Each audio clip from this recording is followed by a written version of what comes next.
2024 के लोकसभा चुनावों को लेकर लगातार राजस्व मंत्री अनूप वाल्मीकि जनता के बीच जा रहे हैं और लगातार कैंपिंग करते हुए नजर आ रहे हैं। चुनावों में किस तरीके की रणनीति अपना रहे हैं, क्या कुछ वो कर रहे हैं, इन सारी बातों को जानेंगे। राजस्व मंत्री जी मेरे साथ बोलिए, किस तरीके की तैयारी वगैरह चल रही है? देखिए, आप लगातार कवरेज कर रहे हैं। पहले तो मैं आपको और आपके चैनल को बहुत बहुत धन्यवाद ज्ञापित करता हूँ, और इतने सारे पत्रकार साथी चल रहे हैं, मैं सभी का हृदय से बहुत बहुत धन्यवाद ज्ञापित करता हूँ। देखिए, निश्चित इसमें कोई दो राय नहीं, हाथरस लोकसभा में जिस तरह का असीम प्यार, स्नेह और आशीर्वाद मुझे मिल रहा है, आप देख ही रहे हो कि कितना जोश है।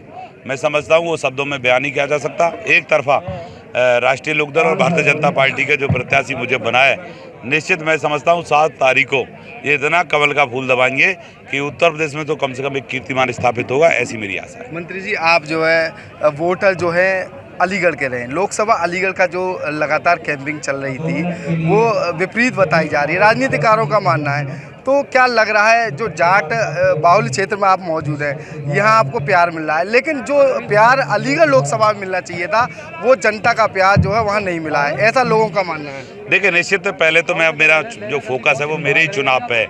अलीगढ़ में क्या हुआ मुझे बहुत ज़्यादा जानकारी नहीं, लेकिन फिर भी मैं जिस विधानसभा क्षेत्र से आता हूँ, खैर से आता हूँ, और खैर में जिस तरह का प्यार अनूप वाल्मीकि को, चाहे 2017 हो, 2022 हो, 19 हो, 14 हो, आपको प्यार मिला है, लेकिन अलीगढ़ प्रत्याशी की अगर बात कही जाए तो वहाँ चाहे वो ब्राह्मणों की बात कही जाए, चाहे जाटों की बात कही जाए, कैंपिंग की गई बखूबी, सीधे तौर पर जो है विरोध किया गया। देखिए, कोई विरोध नहीं किया है। देखिए, लोकतंत्र है, लोकतंत्र में सभी को चुनाव लड़ने का अधिकार होता है। और देखिए, अगर लोकतंत्र में चुनाव ही लड़ा जाएगा और एक तरफा हो जाएगा, मैं मानता हूँ हो सकता है कहीं थोड़ा आपको लग रहा हो किसी गांव में कोई कठिनाई का सामना करना पड़ रहा हो, लेकिन मैं पूरे दावे के साथ कह रहा हूं कि खैर विधानसभा में भी निश्चित भारतीय जनता पार्टी का प्रत्याशी जीतेगा। खैर विधानसभा में जीतेगा, मतलब अलीगढ़ की कोई।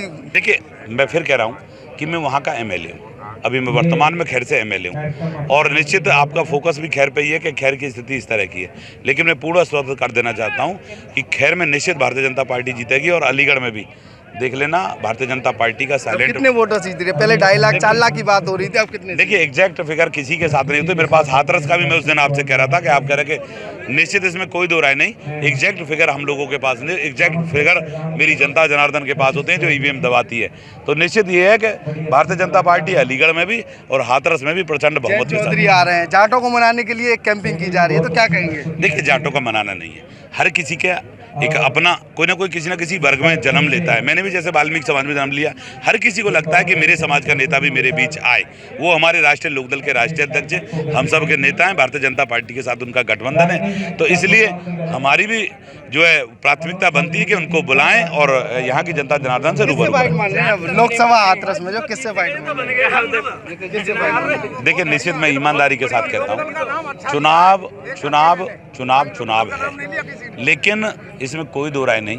मैंने इस तरह का चुनाव नहीं देखा कि हाथरस में मुझे दोनों प्रत्याशी, देखिए वो उनका अपना मत है, चुनाव लड़ने का उनका तरीका है, लेकिन मुझे कहीं तक मुझे नहीं दिखाई दी। अब जनता उन्हें कितना प्यार देगी ये। मंत्री जी, सिर्फ मेरा आखिरी जो सवाल है मेरा ये है, सिर्फ 2 मुद्दे ऐसे बता दीजिए जो लोकसभा हाथरस में सबसे पहले आपके द्वारा प्राथमिकी तौर पर जमीनी पटल पर उतारे जाएंगे। देखिए, निश्चित मेरी 3-4 प्राथमिकताएं।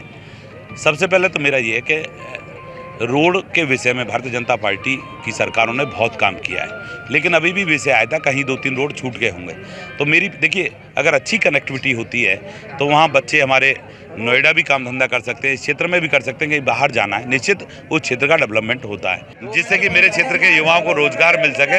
तो मेरा जो मूलभूत सुविधाएं उसी पर फोकस रहेगा कि मैं क्षेत्र में कैसे ज़्यादा से ज़्यादा दिलाऊं, ये मेरी प्राथमिकता है। ये थे राजस्व मंत्री जी, जिनके द्वारा 2024 के लोकसभा चुनाव में चुनावी पटल पर जो तमाम जो मुद्दे हैं उनको लेकर मैदान में उतरने की बात कही है, यानी कि जमीनी पटल पर लगातार युवाओं को रोजगार देने की बात कही है। एबीपी लाइव से खालिद अंसारी, अलीगढ़।